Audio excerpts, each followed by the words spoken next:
Hola chicos, ¿cómo están? Qué bueno volvernos a encontrar. En el día de hoy nos encargaremos de estudiar algunas matrices especiales. Pero antes voy a permitirme definir dos conceptos bastante importantes que nos permitirán ayudar a comprender un poco más algunas características de estas matrices especiales. Es importante decir que adjetivo de ser matrices especiales se debe a que cumplen algunas propiedades o que debido a su estructura o a su forma podemos ver algunas ventajas en el momento de hacer algún tipo de operaciones. Bueno, vamos a dar paso entonces a las dos primeras observaciones antes de ver en realidad cuáles son las clases de matrices que les quiero presentar el día de hoy.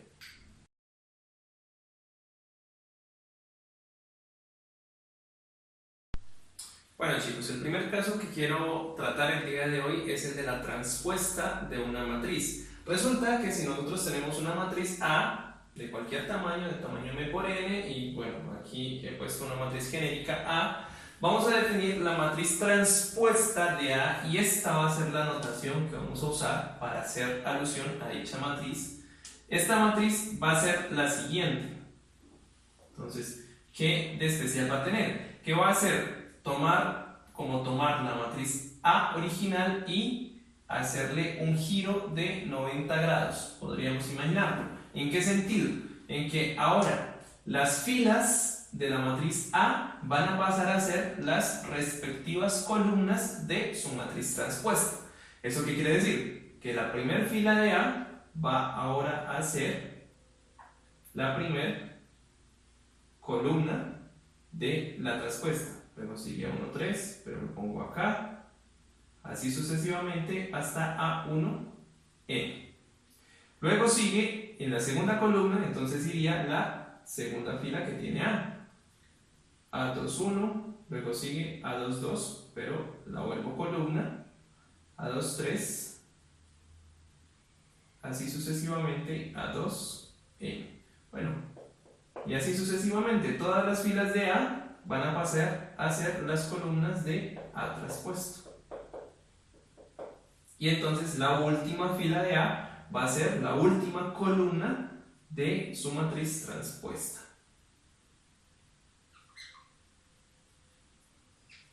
AN3 y A sub M, N. ¿Sí? Ok. Bueno, observen lo siguiente. Resulta que si A es de tamaño m por n, entonces su matriz transpuesta va a ser de tamaño n por n. Bueno, el otro de los conceptos que quiero tratar antes de enfocarnos en las clases de matrices que existen es el de la transpuesta hermitiana de una matriz. Observen que no he borrado casi nada de lo que tenía previamente, solo quiero llamar la atención en las diferencias que hay con respecto a la transpuesta de una matriz. Bueno, en primer lugar, su nombre. En segundo lugar, que vamos a asumir que las entradas o las componentes de la matriz A son números complejos, ¿sí? Y entonces vamos a definir la matriz transpuesta hermitiana, ¿sí? Hermitiana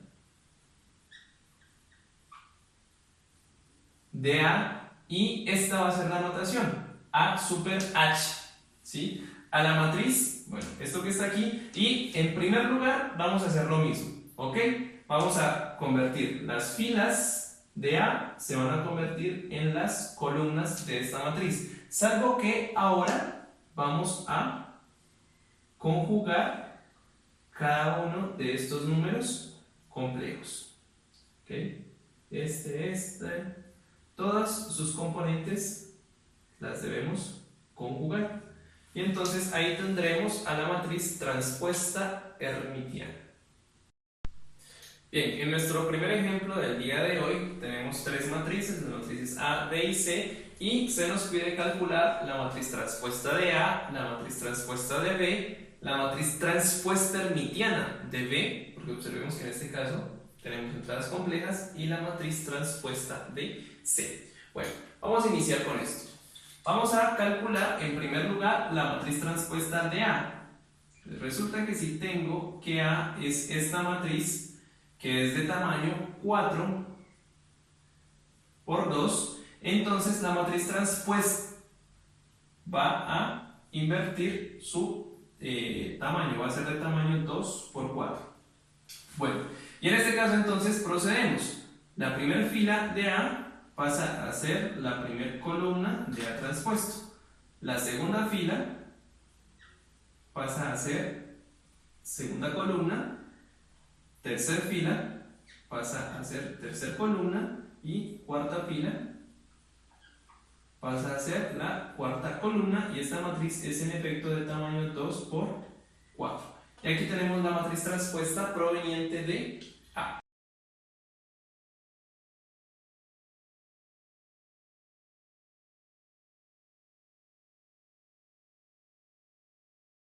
En este caso lo que hay que hacer es calcular la transpuesta y luego calcular los conjugados de cada una de las componentes. Aprovechando que aquí tenemos la transpuesta, pues lo único que nos resta entonces es calcular sus conjugados. O podríamos primero calcular los conjugados y luego hacer la transpuesta. El orden aquí no nos va a alterar el resultado. Entonces, ya que tenemos la transpuesta, lo que nos queda para llegar hasta la transpuesta hermitiana es calcular los conjugados de los números complejos que tenemos aquí. Entonces, el conjugado de 4 más i sería 4 menos i. El conjugado de 1 sigue siendo 1. El de 2 es 2. Y el de 3 menos i sería 3 más i. Y ahí tendríamos entonces la transpuesta hermitiana de V. Como ven, el procedimiento es bastante sencillo, simplemente hay que estar muy concentrados y que las respectivas filas se conviertan en sus respectivas columnas.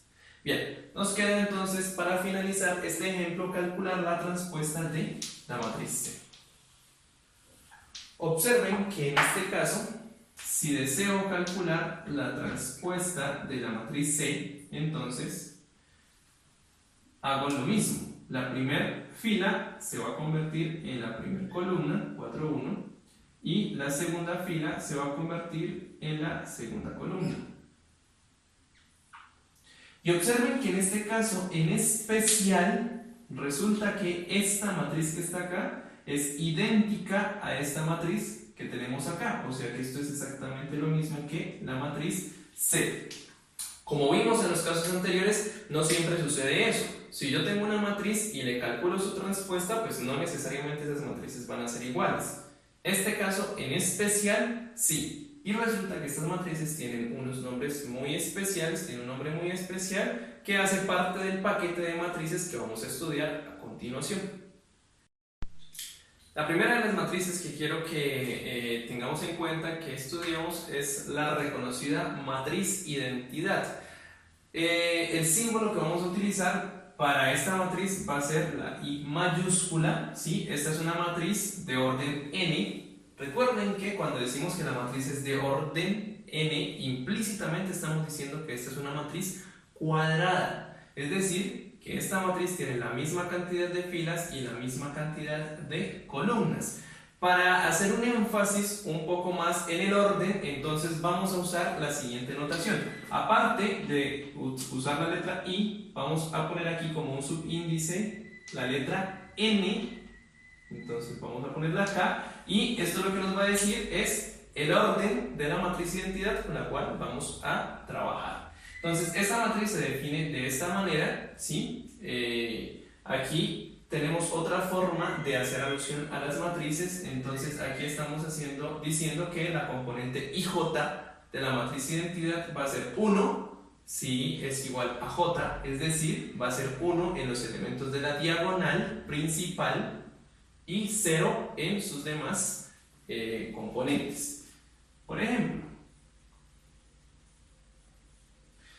la matriz identidad de orden 2 y sub 2 sería aquella matriz de tamaño 2 por 2 que tiene unos en su diagonal principal, recuerden cuál es la diagonal principal, y 0 en sus demás componentes. La matriz identidad de orden 3, entonces sería una matriz de tamaño 3 por 3 que tiene unos en su diagonal principal y sus demás componentes 0. Y la matriz identidad de orden 4, pues una matriz de orden 4 que tiene unos en su diagonal principal, 0, 0, 1, 0, y ceros en sus demás componentes. ¿Sí? Aquí tenemos simplemente algunos ejemplos de matrices de identidad de distinto orden. Recuerden que siempre es importante indicar de qué orden es el tamaño de la matriz con la cual vamos a trabajar. En este caso, la matriz identidad.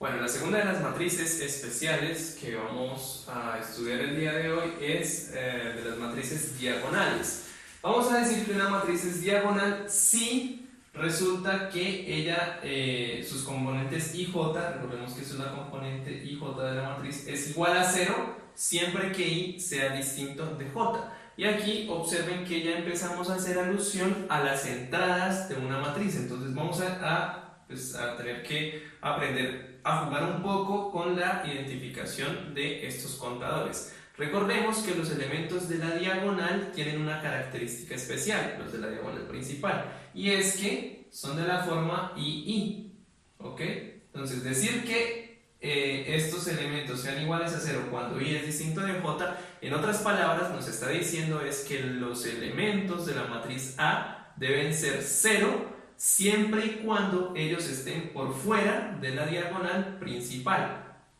¿Qué quiere decir esto en otras palabras? Que no nos interesa qué hay en la diagonal principal, puede haber cualquier cosa, pero lo que hay por fuera de la diagonal principal debe ser 0. Si nosotros queremos hacernos una idea de cómo sería una de estas matrices, entonces sería de esta manera. Si aquí tengo su diagonal principal, ¿sí?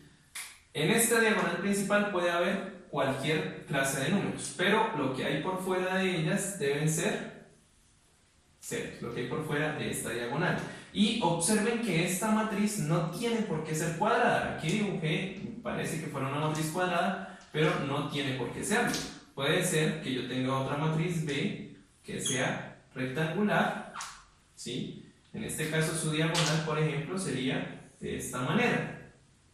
Y nuevamente, lo que hay por fuera de la diagonal, todo debe ser 0. O también puede ser rectangular de una forma horizontal y pues se debe cumplir lo mismo. ¿Ok? Entonces las matrices que tengan estos aspectos son matrices diagonales. Ejemplos de matrices diagonales, bueno, la matriz que estudiamos hace un momento, la matriz identidad. Observen que la matriz identidad tiene unos en su diagonal y lo que hay por fuera de la diagonal es ceros, o sea que esa es una matriz diagonal. Otros ejemplos que podemos tener de matrices diagonales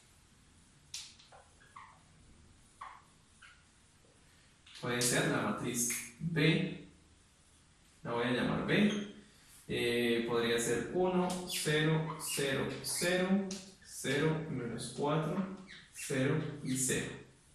Observen que en este caso en la diagonal principal estarían el 1 y el menos 4, y lo que hay por fuera de la diagonal principal todos son ceros. Esa es la única condición que se debe cumplir. La matriz C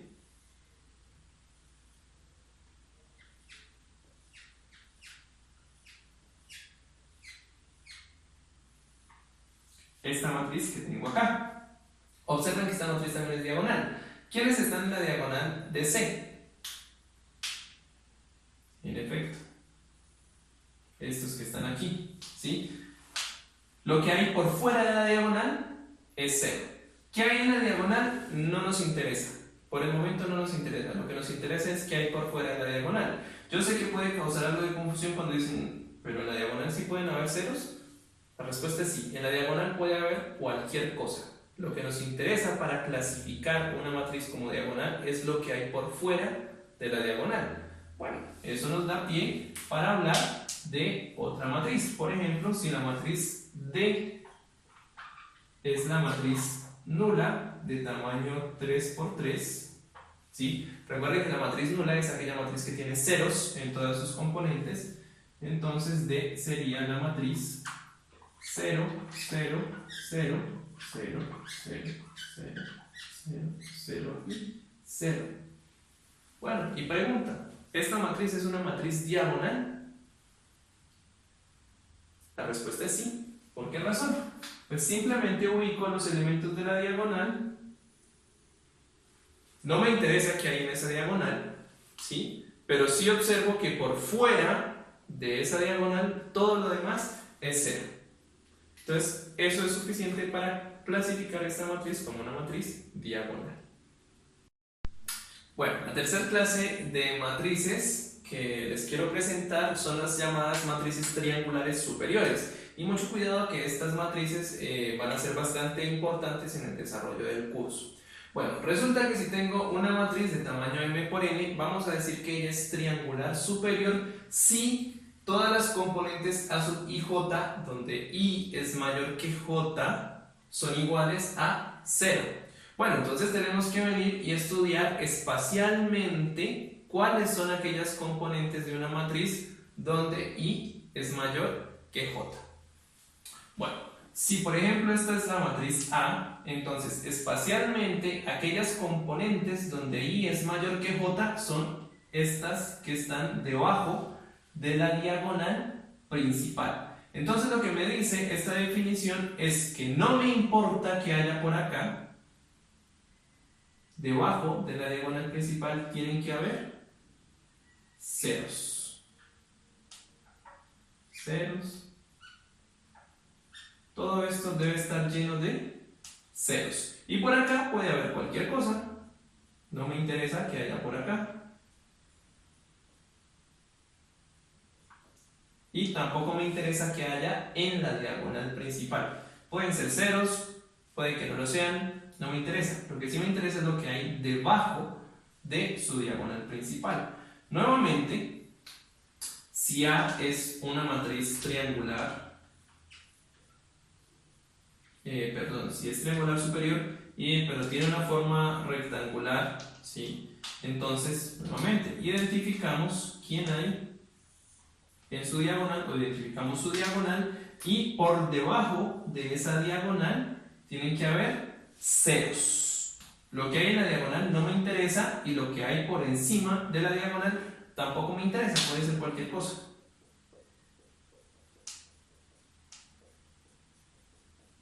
Y no me interesa que haya por acá.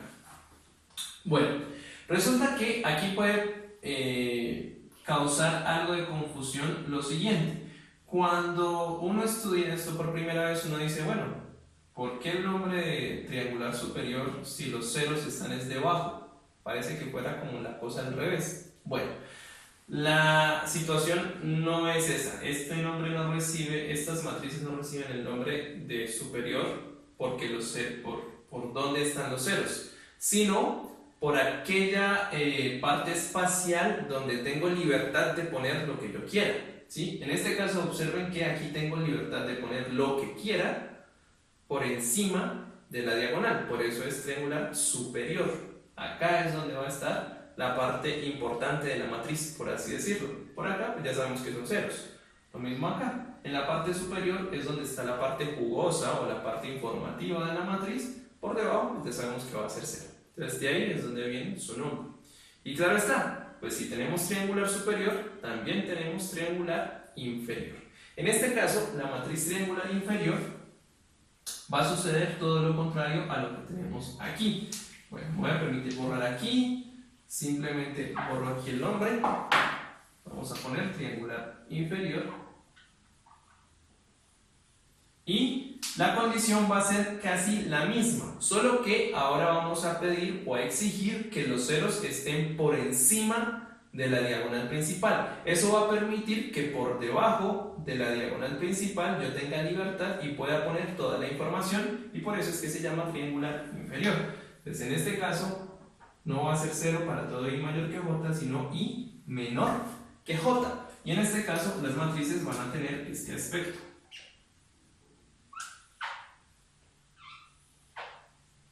Voy a tener una matriz, su diagonal, como es triangular inferior, la información importante va a estar por debajo de su diagonal. Por acá va a estar toda la información importante. Y por encima, pues, no tenemos nada más que ceros. Lo único que hay es ceros. Entonces, esta es como de pronto la ubicación espacial que podríamos tener de una matriz que sea triangular inferior. Bueno, pues ejemplos de matrices tanto triangulares superiores como triangulares inferiores. Entonces, puede estar la matriz A, 3, 4, 0, 1. Bueno, esta matriz entonces sería, muy bien, triangular superior.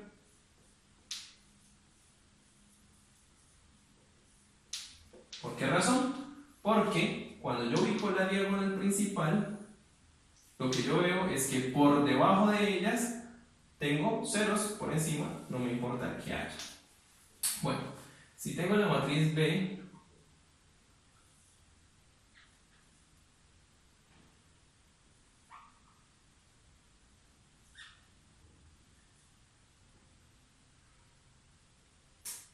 pongamos un 0 acá.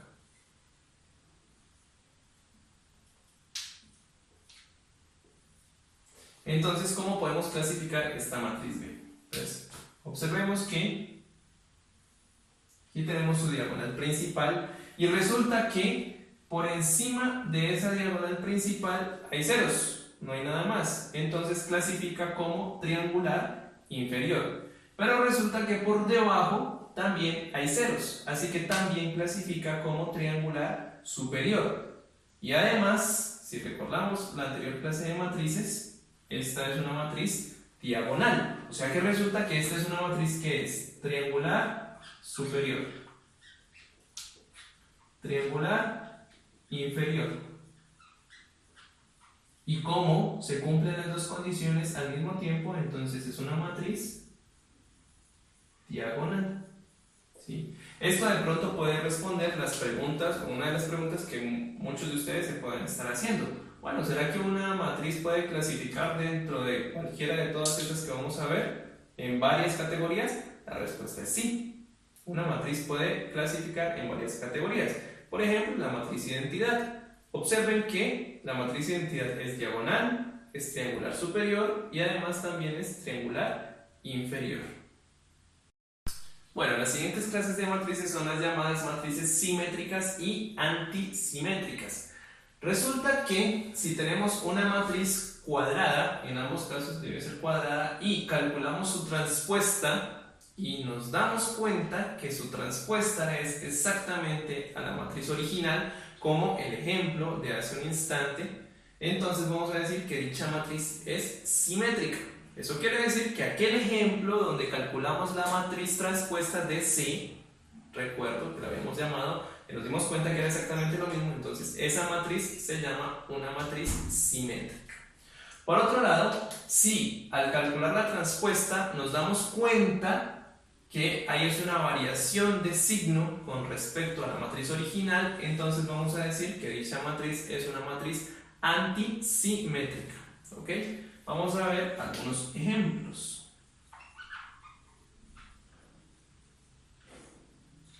Entonces, tenemos, por ejemplo, la matriz A, 3, 4, 1, 4, 2, menos 5.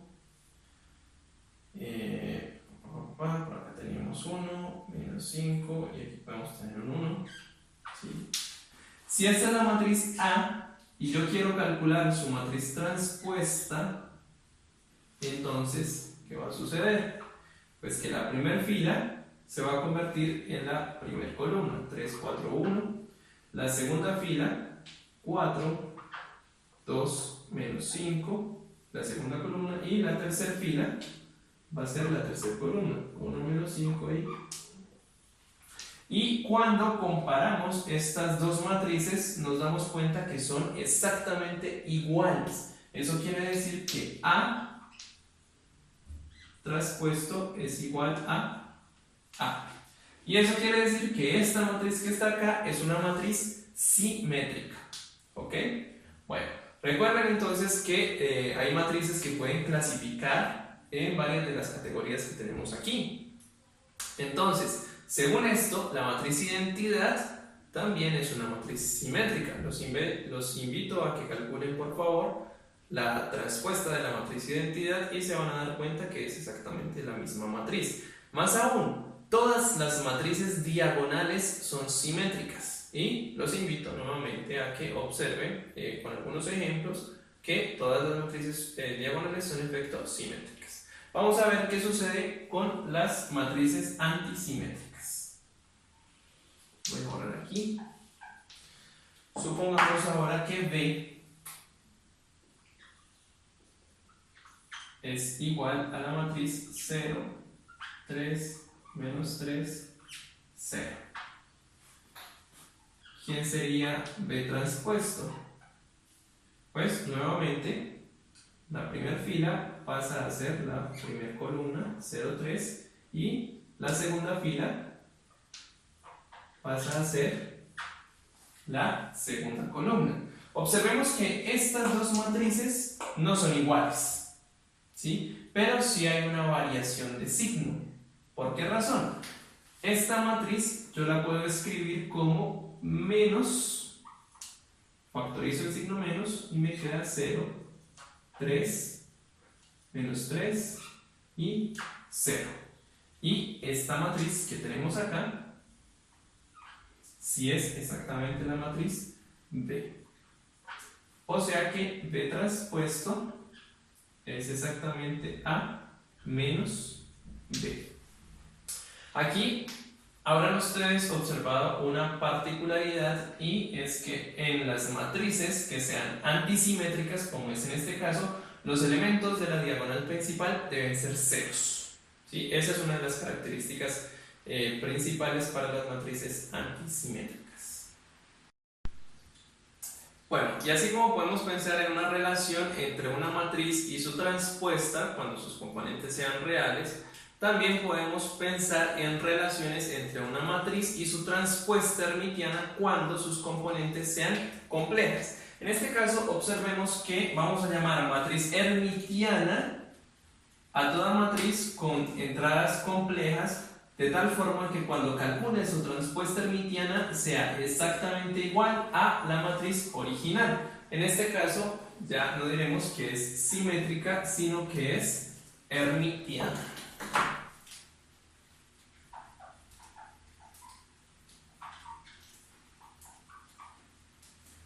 Igualmente acá diremos que una matriz es antihermitiana si tiene en primer lugar entradas complejas y la vamos a llamar antihermitiana si al calcular su transpuesta hermitiana resulta que es exactamente igual al negativo de la matriz original.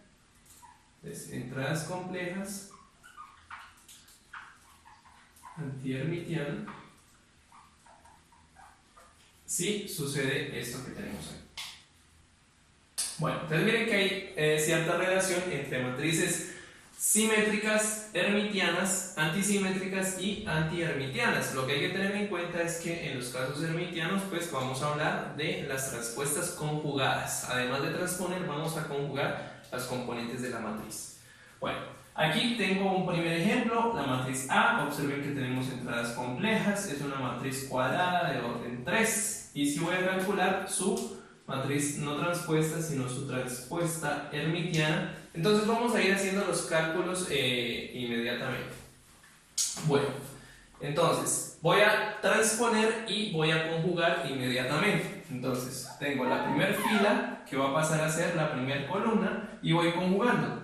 El conjugado de 6 es el mismo 6, el conjugado de 3 es 3, el conjugado de 2 más i sería 2 menos i.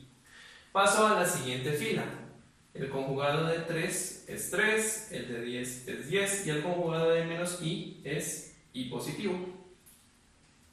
y la última fila y conjugo 2 más i, el conjugado de i que es menos i y el conjugado de 7 que es el mismo 7. Bueno, entonces si comparamos estas dos matrices podemos observar que la matriz original y la matriz transpuesta hermitiana son exactamente iguales, es decir que A transpuesta hermitiana es igual a A. Y eso hace que esta matriz que está aquí reciba el apelativo de matriz hermitiana. Bueno, en algún caso donde hagamos estos mismos cálculos y observemos que hay una diferencia de signo entre la matriz original y la transpuesta hermitiana, entonces en ese caso vamos a decir que la matriz es una matriz antihermitiana. Bueno, los invito entonces a que ustedes mismos, si quieren, tomen esta misma matriz y le hagan los cambios adecuados de tal forma que esta matriz ya no sea hermitiana, sino que sea antihermitiana. Es simplemente hacerle algunos cambios en los signos de los elementos que tenemos aquí y vamos a obtener una matriz antihermitiana. Los invito a que hagan eso. Bueno, y para finalizar con esta exposición sobre las clases de matrices que nos podríamos encontrar, entonces quiero hablarles de las matrices ortogonales y de las matrices unitarias. Observemos que hay una estrecha relación en estas dos definiciones, salvo que en un caso vamos a hablar de la transpuesta y en otro caso vamos a hablar de la transpuesta hermitiana.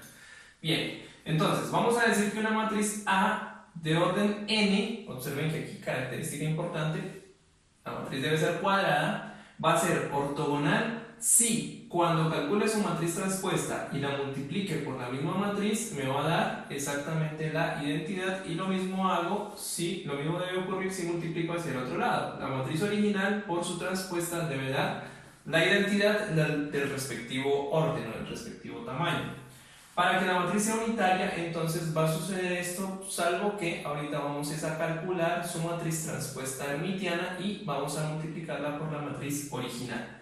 Entonces, si sucede que la matriz transpuesta hermitiana multiplicada por su matriz original me da la identidad y lo mismo sucede hacia el otro lado, ¿sí? Entonces vamos a decir que la matriz es unitaria. Bueno, aquí un ejemplo de una matriz que es ortogonal. Si Q es esta matriz, entonces Q por Q transpuesto, ¿sí? Que sería análogo a lo que estamos haciendo acá, lo que nos piden acá, sería esto que está aquí. Observen que esto que está aquí es Q. Cuando calculo la transpuesta de Q, si es necesario, detengan el video y calculen ustedes mismos su transpuesta, se van a dar cuenta que es exactamente esto que tenemos acá. Y cuando multiplique estas dos matrices, Q y Q transpuesto, pues nos va a dar exactamente la identidad de orden 2. Observemos. Primer fila, primer columna. Raíz de 2 sobre 2 por raíz de 2 sobre 2. Esto nos da 2 cuartos, que es un medio. Cuando multiplico estos dos elementos, nos da un medio nuevamente, o sea que nos queda un medio más un medio, 1. Por acá, raíz de 2 sobre 2 por raíz de 2 sobre 2 es un medio. Primera fila, segunda columna. Un medio y por acá nos va a dar menos un medio, o sea que es 0. Vamos con la siguiente. Segunda fila, primera columna.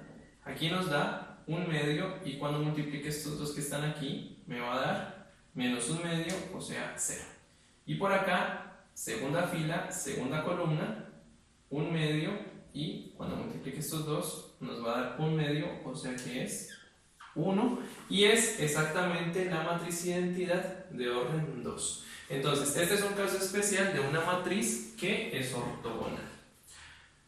Por favor, verifiquen ustedes allá en sus casas que la matriz Q transpuesto por Q, es decir, un divierto, nos da exactamente la matriz identidad de orden 2. Bueno, en este caso va a ser bastante fácil porque, si se dieron cuenta, esta matriz, aparte de ser ortogonal, es simétrica. ¿Por qué razón? Pues porque su matriz transpuesta es igual. Entonces, este resultado pues va a ser evidente. ¿Ok? Bueno, y quiero darles otro ejemplo, pero este sí les pediré el favor que ustedes los verifiquen en sus casas de una matriz que va a ser unitaria. Si A es igual a,